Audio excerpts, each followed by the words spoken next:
Sai Ram, and welcome to this unique series wherein we present the immortal Gita as a simple conversation between man and God.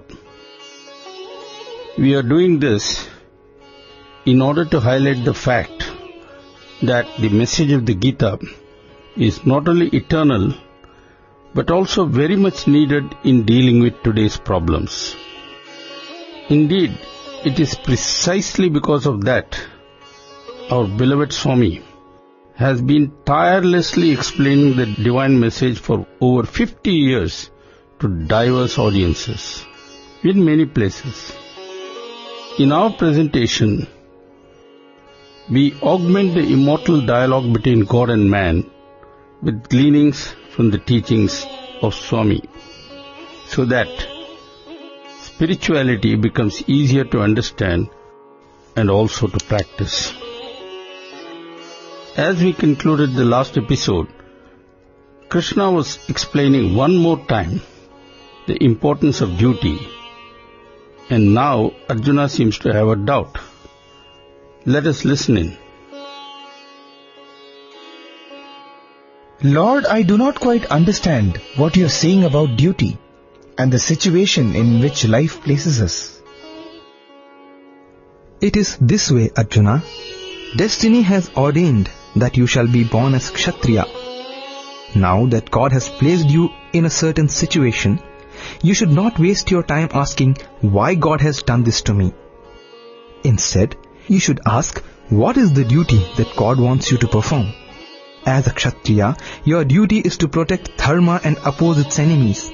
But right now, that precisely is what you are not willing to do.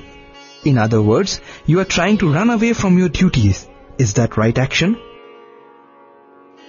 So Lord, doing one's duty is the essence of your advice? Absolutely. And this duty must be performed without attachment? Correct. I am glad that you have absorbed something. By the way, this duty we are talking about must be performed in the situation in which destiny places you. That is important. You are a soldier, and the duty you are called upon is to perform is that of a soldier. Your problem arose out of attachment or body consciousness, as it is sometimes called. True renunciation is giving up this attachment and body consciousness. And this duty you are referring to, it must be performed guided by the Atma. Indeed. And that sums up what I have been telling you. The duty dictated to you by the Atma overrides every other consideration. In other words, God must always be priority number one. Krishna, can you please give me an example so that I can understand better this issue of priorities? Sure. Take the case of Prahalada. The Vedas say father is God. Yet Prahalada did not obey his father. Why? Lord, that is something I never understood. Please, can you explain? Arjuna, it is very simple.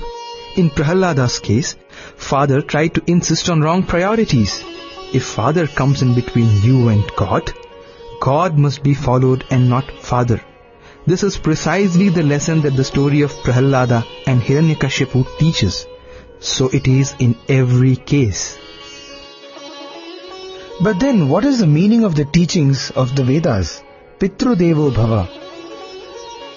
That only means that one must realize that the love the father showers or the teachings the father imparts really come from God. The father is a mere proxy for God. In Prahalada's case, the father was a proxy for the devil. Prahalada saw that clearly, and that is why he rejected straight away what his father tried to teach him. Swami stresses that life is frequently a matter of having the right priorities and making the right choices. When it comes to God and something else, or equivalently, when it comes to choosing between Sathya and Dharma on the one hand and something else on the other, it has always got to be God, which also means Sathya and Dharma, for that is what Vedas say, namely, that Sathya is God and Dharma is God. Let us now join Krishna once more and find out what he is saying. Arjuna, when it comes to duty, one should not just quit saying, "No sir, this is not for me," and things like that. The rule is you must like what you are doing rather than trying to do what you like. If, say, everyone in the kingdom wanted to be the king, what would happen to that kingdom? Society needs all kinds of people, and that is why God in His infinite wisdom created diversity. Diversity serves a purpose. However, the individual, while always being in harmony with this external diversity, must also act in harmony with the underlying unity, that is, the divine principle. We do not spend enough time thinking about the useful purpose of diversity. Can our society run without doctors, teachers, policemen, shopkeepers, bus drivers, postmen and so on? Impossible. Everyone must do his or her duty and not simply say, "I will do only this and not that," etc. We must do our own duty and not try to assume the duty of someone else. That is the essence of Krishna's message. Back again to Krishna. Arjuna, you are a born soldier and you must do your duty as a soldier. You can't suddenly quit, talking like a sannyasi. Rather, you must have the detachment of a sannyasi and do your duty like a soldier. Understand? Arjuna, realize that this is all a part of my cosmic drama. Realize that you are merely a puppet in the hands of God in this unfathomable drama. Now go out there and do your duty as you ought to. This is what every single person ought to do every single moment. Duty, duty, duty. It is to teach man how to do his duty that I have come down in human form, myself performing all sorts of duties all the time, even though I really have no duty to perform. By now, the Lord has said everything He wanted to and is ready to wind up. The final words are important and we should listen carefully. Arjuna, I think I have said all that is necessary. It is now up to you. The ball is in your court. Just remember, most blessed you are, for I have revealed to you the greatest of truths and explained the greatest of mysteries. Once more, fix your thought on me, be devoted to me, worship me, and offer everything you do to me. By doing so, you shall come to me without fail. This is my solemn promise to you, for you are truly dear to me. I have said many things, and maybe you got a bit confused, so I shall make it absolutely simple. Don't bother if you do not understand spiritual philosophy. Just take total refuge in me. Surrender fully to me and just keep doing what you have to. I shall take care of all the rest. This I assure you. Lord, by your grace, my ignorance has been destroyed. My doubts have been dispelled. And now I understand what precisely my duty is.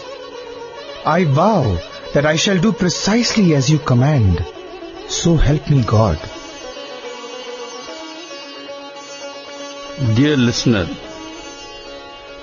with that we come to the end of the immortal dialogue. In the next few episodes, we shall recapitulate the Lord's message and discuss its relevance to today's world and its innumerable problems.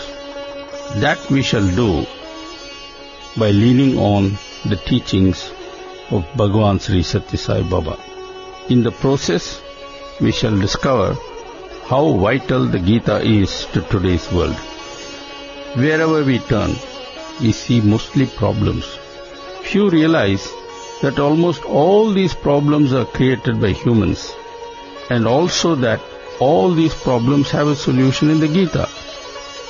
For decades, Swami has been explaining this to humanity, but the message has not yet reached the wider masses. Taking advantage of the power of the radio, we have sought to bring that message right into your homes. Join us again for the final wrap-up. Jai Sai Ram.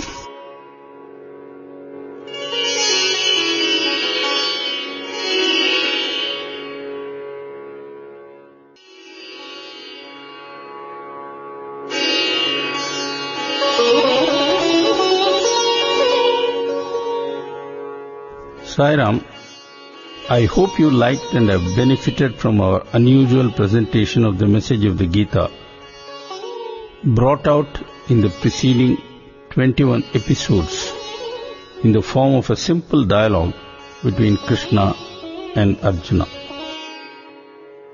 In the next few episodes, I would like to reflect on the message of the Gita, drawing extensively from the teachings of Bhagavan Sri Sathya Sai Baba.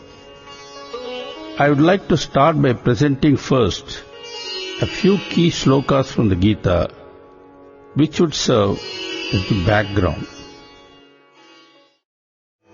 Karmanyevadhikaraste ma bhaleshu kadachana ma karma bhala hedurbhu ma te sangostva karmani.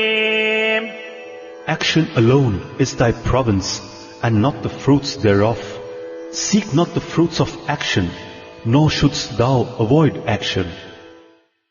Dhyayato vishayan pumsa sangasteshu pajayate sangat sanjayate kama kamat krodho bhijayate. Dwelling with the mind on sense objects develops attachment. Attachment leads to desire, and desire breeds anger. Krodhat bhavati sammohaha, sammohat smriti vibhramaha, pratibhramshat buddhinashaha, buddhinashat pranashyati. From anger arises delusion. Delusion promotes confusion of the mind. Confusion generates loss of reason. And finally, loss of reason leads to complete ruin.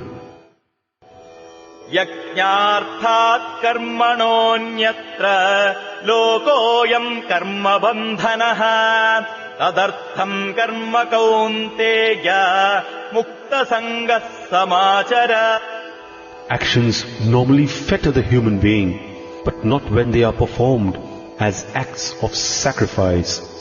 Therefore, O Kaunteya, act and perform thy duty without attachment and in a spirit of sacrifice.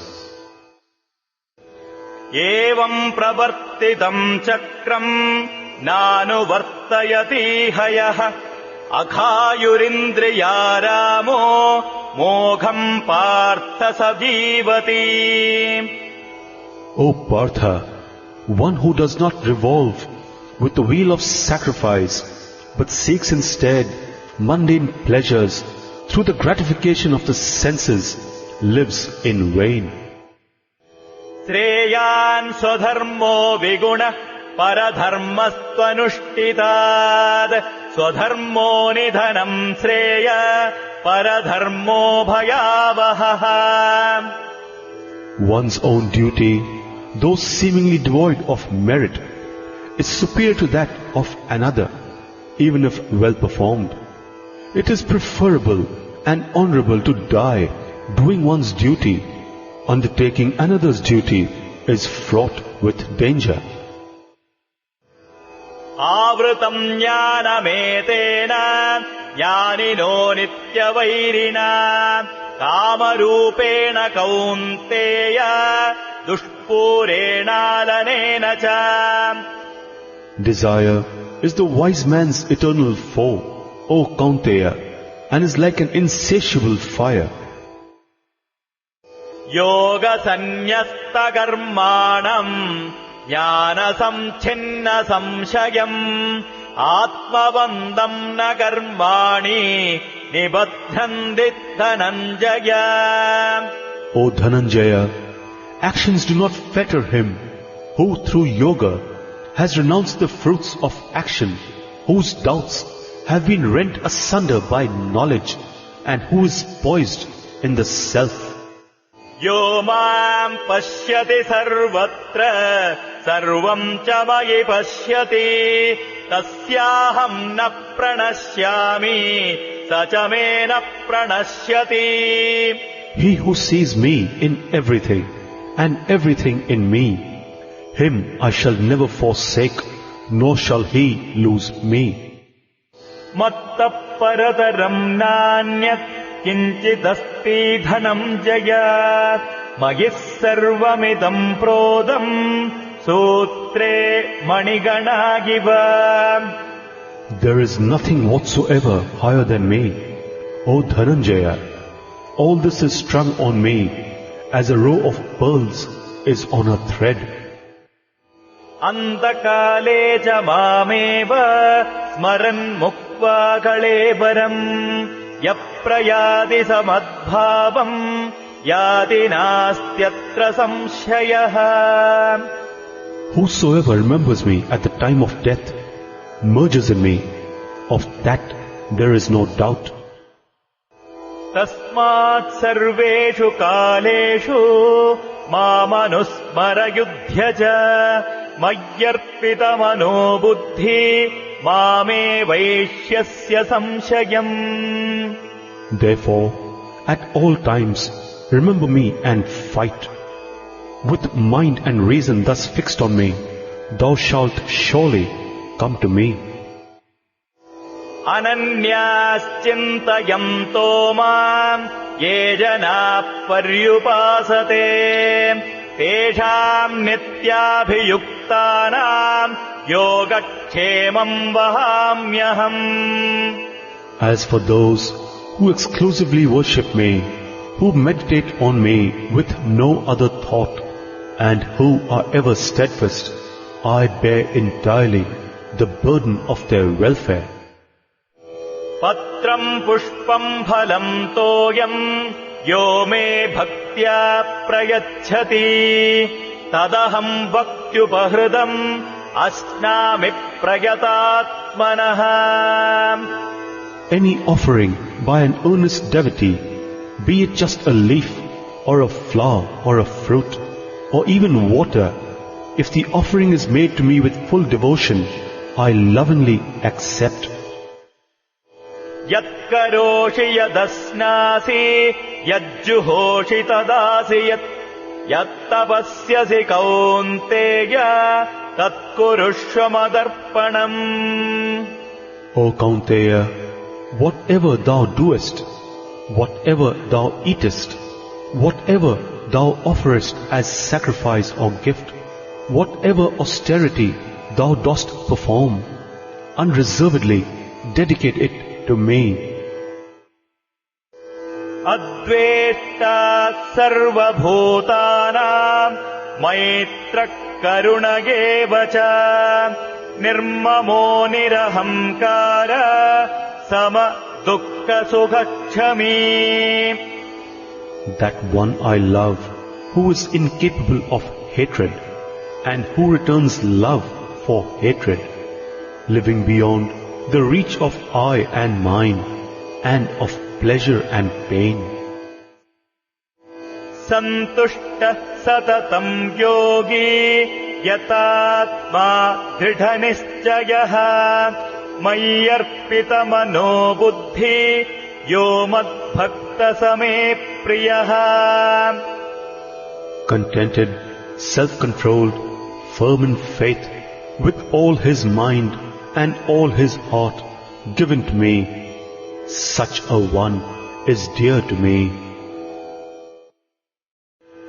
Nahi deha vrita shakyam tyaktum karmanyasheshatah yastu karma phalatyagi satyagetyabhidhiyate.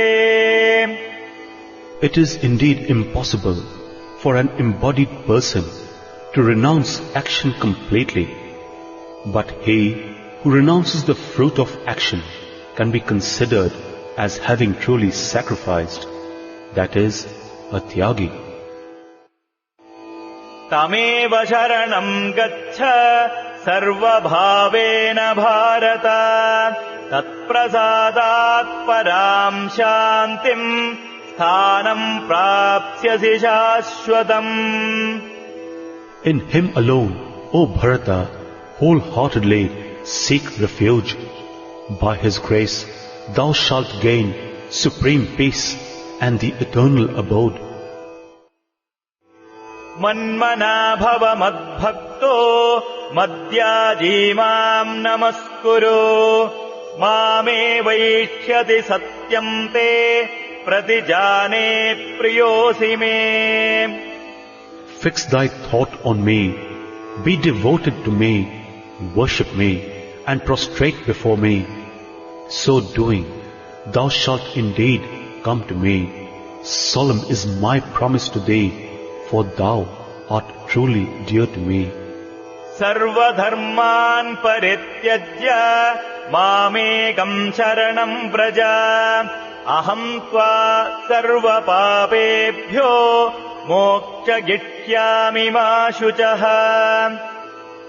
Taking total refuge in me and surrendering unconditionally to me, relinquish to me all thy actions flowing from thine natural dharma.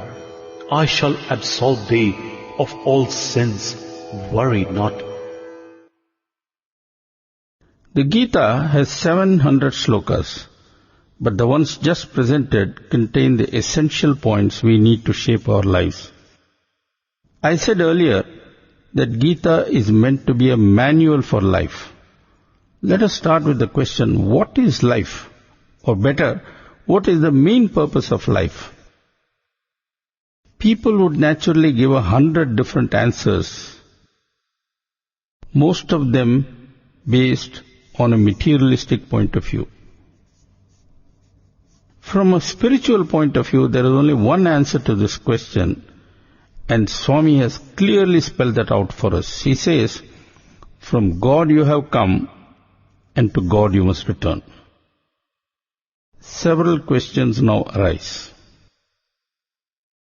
Firstly, what does it mean to say, to God we must return? Next, why should we return to God? Suppose we reject this idea and go our own way, then what happens? Finally, if we do want to return to God, what exactly must we do? Let's take the first question first. If we return to God once and for all, then we escape rebirth. So, when it is said that to God we must return, it means we must do all we can to avoid rebirth. Why should we return to God? That's the next question. We must return to God because God is our Father and His abode is our permanent home. That's why we must return to God. It's as simple as that. Suppose a person rejects that idea and lives as he or she pleases. Well, in that case, the person would be born again and again in this world. While this world may appear to have many attractions, it's also full of misery and pain. So, being reborn means having to face pleasure and pain, joy and sorrow, non-stop. On the other hand, once we merge with God, we would be in a state of permanent bliss. That is why God wants us to merge with Him. He says, why do you want to be born in this world repeatedly and suffer? Come to me and enjoy bliss forever. Which brings us to the last of the 4 questions posed above. What should we do to return permanently to God? Swami gives the key in just 2 words. Mama Dharma. It simply means my dharma. Of course, the word dharma has many meanings, but in the present context it obviously refers to duty. So, Mama Dharma should simply mean my duty.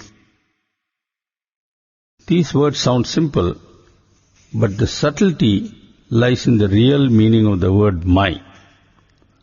Vedanta is all about the question, who am I?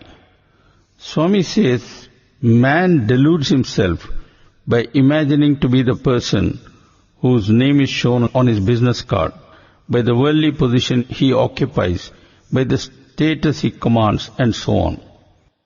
All these are a part of the worldly reality. However, this worldly reality is transient. No doubt, these facts are important where the world is concerned. But where spirituality is concerned, where the cosmic purpose of life is concerned, it is the eternal that must take precedence. In terms of the eternal, all individuals dissolve into just one, and that one is God. So, Mama Dharma really means the following. The actions that the body performs must no doubt be those expected of the human form, which might be that of a teacher, doctor, engineer, pilot, or whatever. No doubt all that is required, but only so far as the world is concerned. At a deeper level, since the human being is a form of the Atma, or an embodiment of the Atma, as is sometimes said, and since this embodiment is performing the action must always reflect the nature of the Atma. That is the unchanging bottom line, and it applies to all, without exception. In other words, Mama Dharma boils down to Atma Dharma. And since there is only one Atma, and since the Atma is eternal, there is no such thing as my Dharma, your Dharma, Indian Dharma, Chinese Dharma, etc. There may be variations as far as actions are concerned, based on culture, traditions, etc. But as far as the Dharma aspect is concerned, there is only one Dharma. Krishna refers to this as Swadharma, meaning the Dharma of the universal self.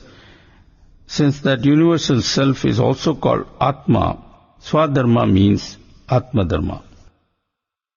I hope that makes things clear to at least some extent. People might ask, why should we complicate matters by bringing in the Atma and all that? Why not simply say duty and leave it at that? People understand what is meant by duty, and so where is the need for this Atma business? This is an important and valid doubt, and we need to discuss this. Before we do this, let us for a moment look at the problems of the world as it is today. There are, of course, any number of problems, but basically there are three that require urgent attention.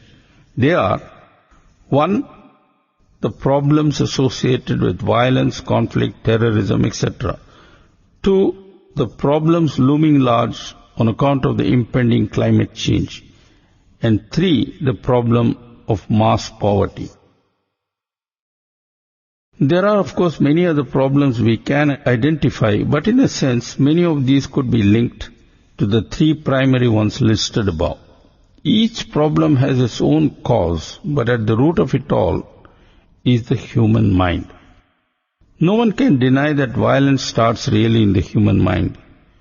This has been so from ancient times, and that is why Lord Krishna gave much importance to mind and sense control. As for Swami, he has been stressing it constantly. Similarly, the climate change problems can be traced to excessive consumption, which is the result of unlimited desires. Once again, the mind is the culprit. As for poverty, it is largely man-made and often the result of exploitation and an unwillingness to share and care. It is not difficult to see how the mind is at the root of this problem also. In every case, it is the head that causes problems. The problems are so acute that world leaders are meeting often to find solutions. All very nice, of course, but the fundamental point is that while the head is very good at creating problems, it is not good at finding solutions. Lasting solutions can come only from the heart. In practical terms, if everyone does his or her duty in accordance with the dictates of the Atma, the actions involved would be free from selfishness, greed, etc. And when that happens, problems would start diminishing one by one. Take terrorism, for example. Yes, terrorists practice extreme violence that kills and injures many, almost all of whom are innocent.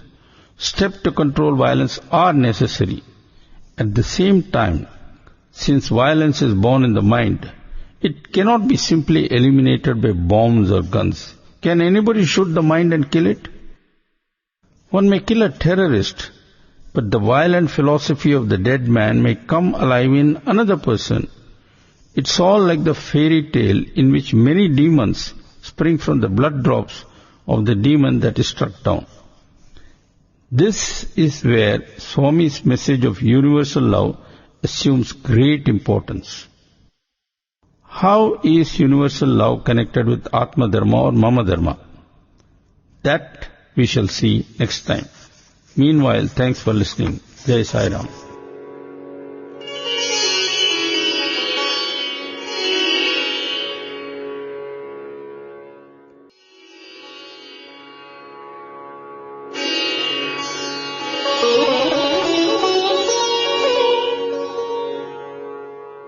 Sai Ram, welcome again to this series in which in the first 21 episodes we presented the essential message of the Gita as a simple dialogue between God and man. After that, we started reviewing the core aspects of that message guided by the teachings of Bhagavan Sri Sathya Sai Baba. In the last episode, I mentioned that in this Kali age, violence will simply not work as a problem solver. Pure love is the only answer, however difficult and improbable it might seem as a solution. Love is a must for all of us, not merely to pull humanity out of the mess it now is in, but also as an essential duty.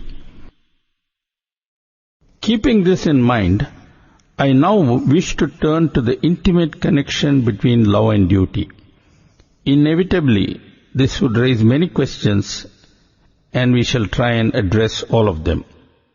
The very first question would be, where does love come in at all when one is talking about duty?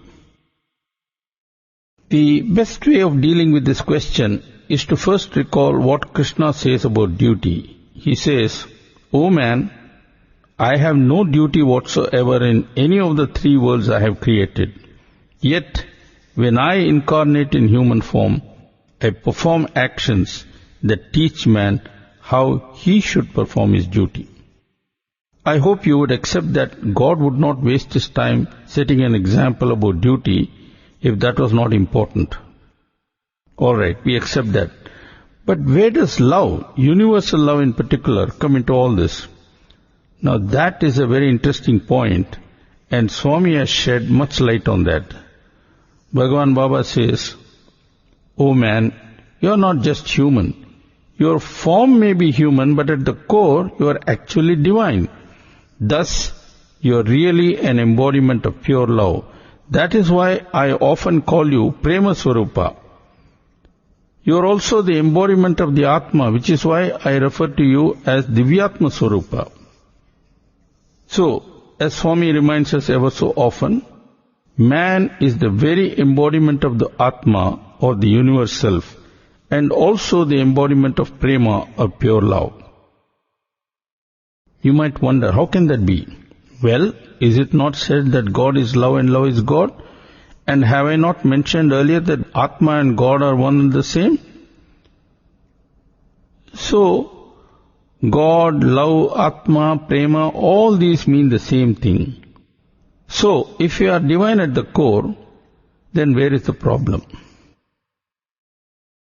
In effect, it all boils down to this. We may have human forms and very different ones too, but at the core of every human, there is this divine spark. That spark can manifest as love. And when it does so manifest, whatever action the individual performs automatically becomes an act of love rather than duty. In other words, while at the worldly level the action might appear as a duty that is performed, at the spiritual level it is really an act of love.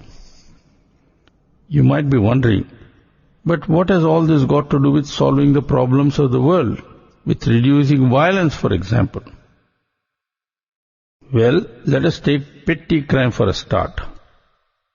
Many people steal because they are very poor and simply do not have enough money even for the bare essentials. A man is desperately poor and his child becomes very sick. He has no money to go to the doctor, and if he does not take the child to the doctor, the child may die. And so he steals some money. Poverty and iniquity are thus often the causes of petty crime. There are other reasons why the poor sometimes turn to crime. When rich people flaunt their wealth in a most ostentatious manner, and TV constantly shows and advertises expensive products, not only people's curiosity but all sorts of desires also get aroused. And many who do not have the means to acquire these expensive items take to shortcuts to get money. The simplest method is to steal or break into houses and commit robbery. Another method is extortion, which is often done via kidnapping a member of the family. We simply cannot flaunt wealth and conspicuous consumption and say, well, that is my privilege and you have no right to break the law to snatch what you want. If you want it, then earn it. That is how people view things, but that's not the way things work. In March 1999, Swami went to Bombay, where he was given a huge public reception. Many dignitaries spoke, and almost every one of them complained about crime and violence in the city. They then appealed to Swami to do something and ensure their security. When it was his turn to speak, Swami said, "The rich people in the city live in big and luxury apartments, and right outside such apartments there are slums wherein people live in a miserable condition. Are the rich bothered at all? Have any of them lifted their little finger to do anything at all to alleviate the misery of the poor?" And so on he went. What Swami said that day was nothing new. His message has always been the same. You are born to serve, and if you serve selflessly, then all these huge problems that are seemingly insoluble would slowly start disappearing one after the other. I am sure you would not be convinced by all this, and so let me explain this in some detail. Most people are intrinsically decent, no matter how poor they are, and many among the rich too are just the same.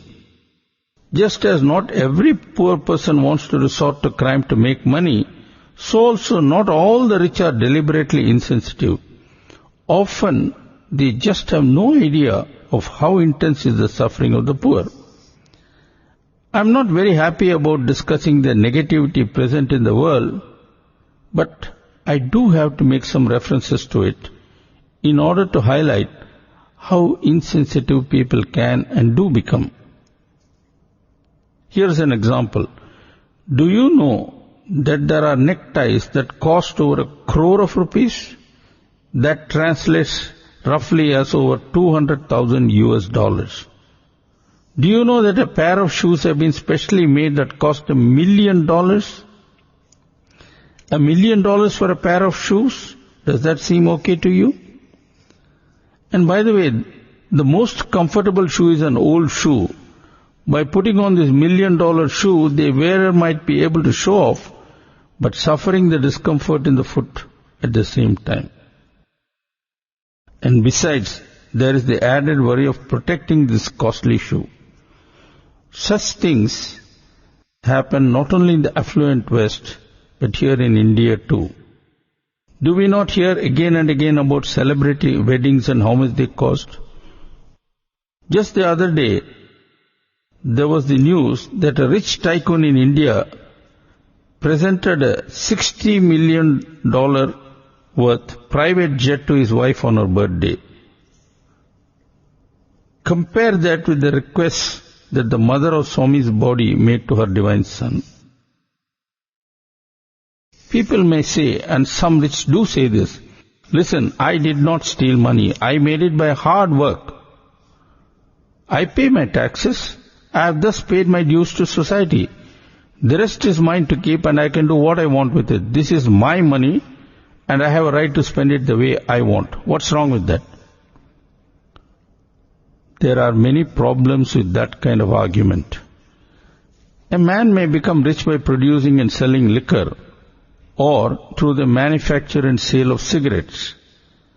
The business may follow the rules of the land, but at the human level, alcohol is not good, nor are cigarettes. In other words, the money has been made and the wealth acquired by engaging in a trade that is basically harmful to society. However, because of laws and traditions, money thus obtained is supposed to be legitimate. If that is legitimate, then so was the wealth looted from the colonies by imperial powers from their empires in Asia, Africa and America. But tell me honestly, can contrived man-made laws hide basic immorality? If we are honest to ourselves, we have to admit that there is a law that overrides all man-made laws. Gandhi put it nicely. He said, there is a moral law that governs the universe. And that law, says the Lord, is dharma. It is dharma that governs the universe, and everyone must bow to that ultimate law. And anyone who fails to do so would have to pay the price. That is what karma is all about. Karma and the observance of dharma go hand in hand.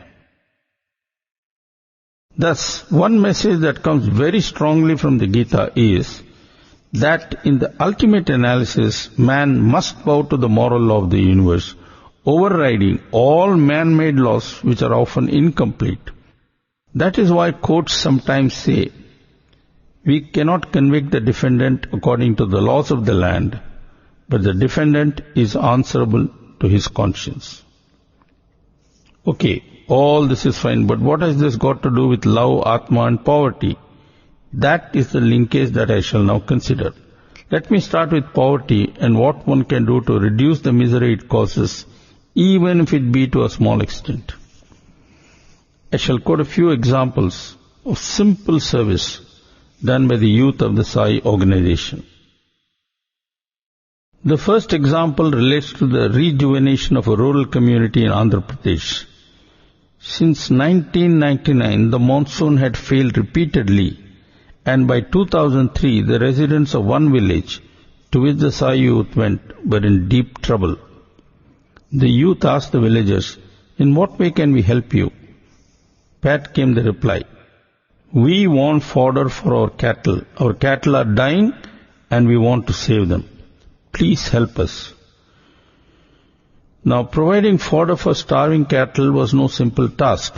Money was not the problem, but overcoming man-made difficulties certainly was. The youth first located a dry tank where fodder could be cultivated. However, rules forbade cultivation on tank bed, even if it was dry. The Sai youth were not giving up. They met the district collector who said, if all the villages that benefit from the tank agree, the Sai youth could use the tank bed for a one-time cultivation of fodder.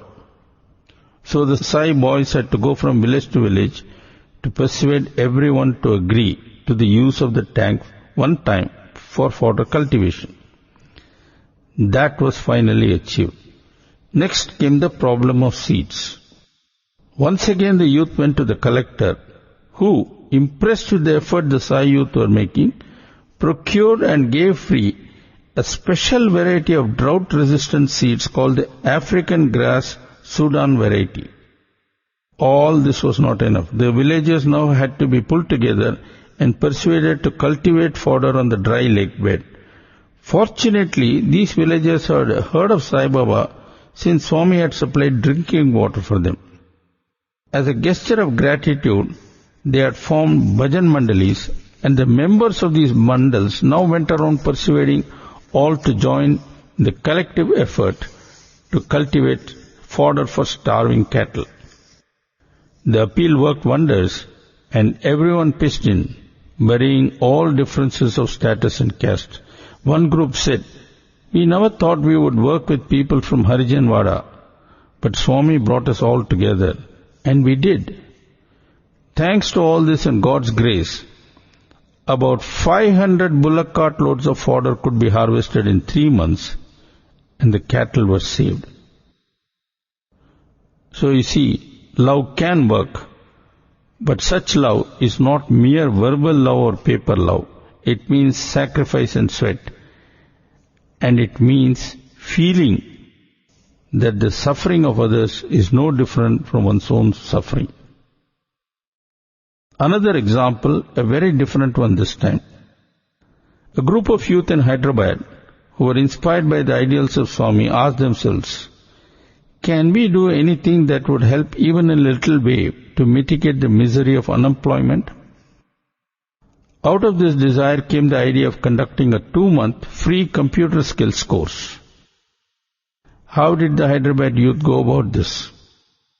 First, they put up banners in many parts of the city announcing such a course, and also sent volunteers to many slums to select participants.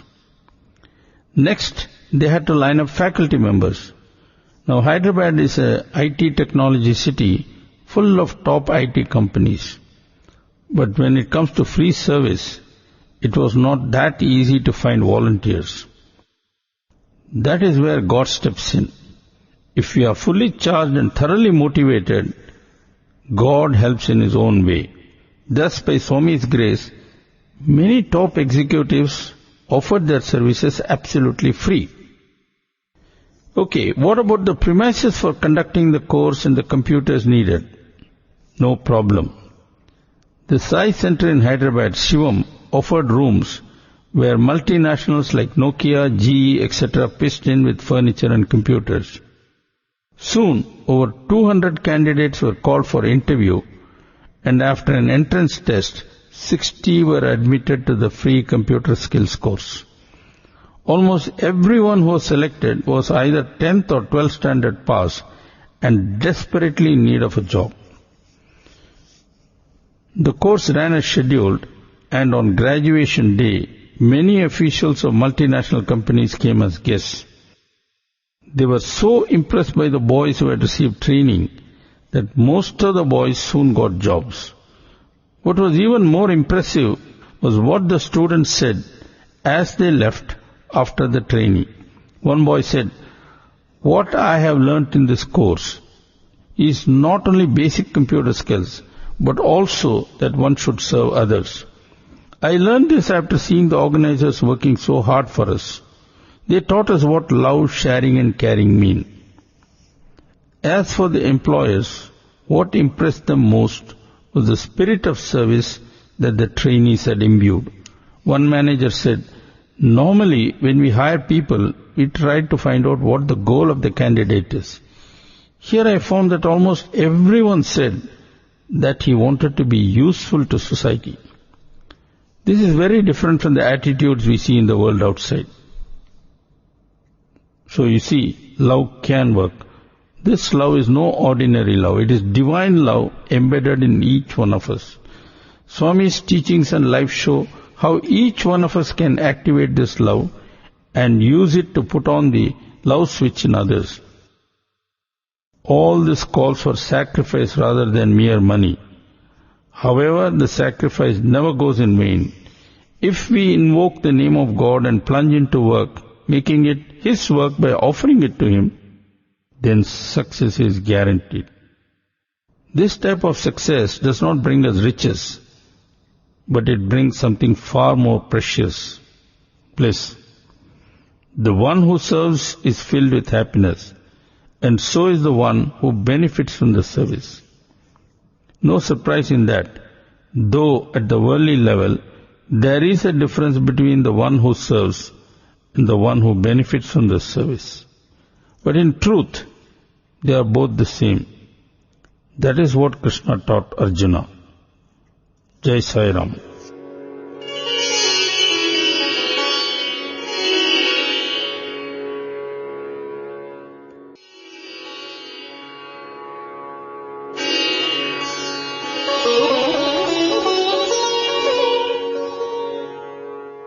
Sai Ram.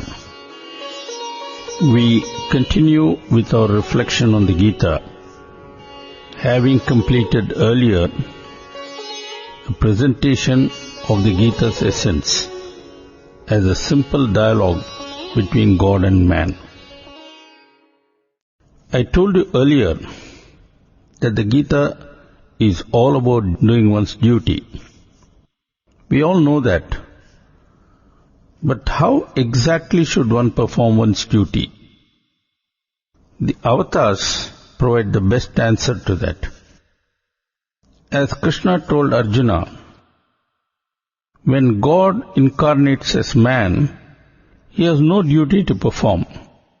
He incarnates only to shower love and grace. And how does he shower his love?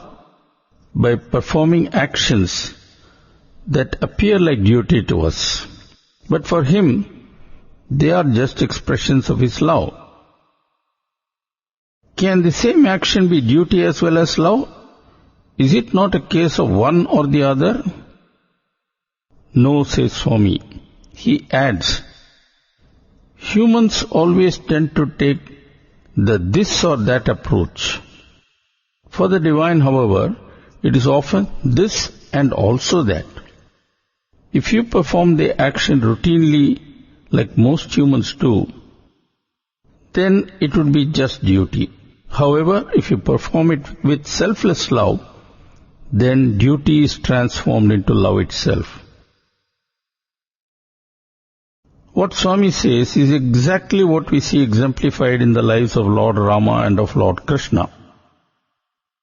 All of us know that Krishna agreed to drive the chariot of Arjuna, and indeed he did so till the end of the Kurukshetra war.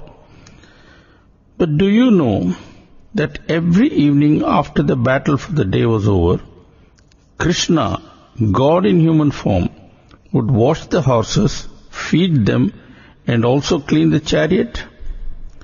Did he have to do that? Could he not have told Arjuna, hey you, get one of your soldiers or servants to clean these horses, feed them, and make sure the horses get rest? No. God in human form did not do that. Instead, he did what humans are expected to do, and he did so to set an example. Krishna was not a mere explaining teacher, but one who taught by setting examples. He was an acharya, that is, one who teaches and also practices what he teaches. That is why Krishna is sometimes referred to as Gitacharya, meaning one who taught and also lived the Gita. The life of the present Sri Sathya Sai avatar is packed with incidents where one sees Swami playing a similar dual role as a teacher and also as a trendsetter. How many realize that doing Narayan Seva on a massive scale is something that has happened only in the life of this avatar? And did it happen just by accident or because Baba set a shining example? The answer is clear, is it not? Then again, consider what Swami has done for education. People think education is all about setting up schools, preparing students to go through competitive examinations and so on. Not so. In the Indian tradition, the word we use for education is Vidya, and Vidya goes along with the development of character. Swami has always been most emphatic about the need for developing character in students. As he says, the end of education is character. To show the world how education must be imparted, Swami set up 3 colleges, starting with one for women in Anantapur way back in 1968. On the occasion of the inauguration of the college, Swami said, and I quote, India is being forged into Bhogabhumi, land of luxury, a land of skyscrapers, tinned food, air conditioning and television. Indians are being shaped into an imitative, insurgent, ill-disciplined mass. They are being transplanted on other soils and encouraged to grow without roots. This is an insult to the past and a dangerous defiance of history. It's a sacrilege on the history of time and on the sole purpose of the human body.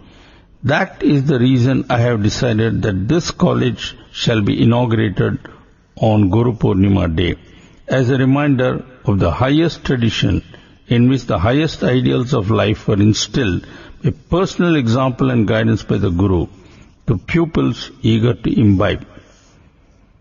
The seed has been planted. It will sprout and spread, heavy with fruits, providing shade, security and sustenance to all. End of quote. Those words have since come true. And there is now in Puttaparthi, once a remote hamlet, a university that combines the best of modern education with the best of ancient tradition. Outwardly, one sees a university, the Sri Sathya Sai University, where students study the usual subjects like physics, chemistry, computer science and so on. But behind this external appearance, there is actually a Gurukulam with Baba as the Guru. Swami is ever with students, guiding them in innumerable ways. He is with them every day during darshan time. He goes to sports field to watch them play and encourage them. He goes to the college to talk to them and to give advice. He directs dramas and helps them to stage it. He holds private sessions where he not only grants intimacy and accessibility, but gives students an insight into the Upanishads and the Gita. He regularly conducts summer courses to give students an appreciation of Indian culture and spirituality, and above all, he constantly stresses service. Swami never allows students to forget the huge debt they owe to society, and he makes sure they understand the problems of our villages by asking them to do Grama Seva for about 10 days during Dasara every year. The skeptic might say, all this is fine, but what happens after the students leave? Do they still hold on to values in the world of cutthroat competition? Well, one can write volumes to prove that indeed they do remain true to basic values, but I shall not do that. Instead, I refer you to some of the examples I cited earlier. All this raises a fundamental question. What must one do to effect a transformation of the mind? After all, it is the mind that holds the key to the future of the individual as well as of humanity. Next time, I shall revisit the whole issue of the mind and use the opportunity to discuss also the philosophy underlying the educational system that promotes transformation of the kind I just mentioned. Meanwhile, please do spend a few minutes at least reflecting on Swami's message and its relevance to today's world. Thank you for listening. Jai Sai Ram.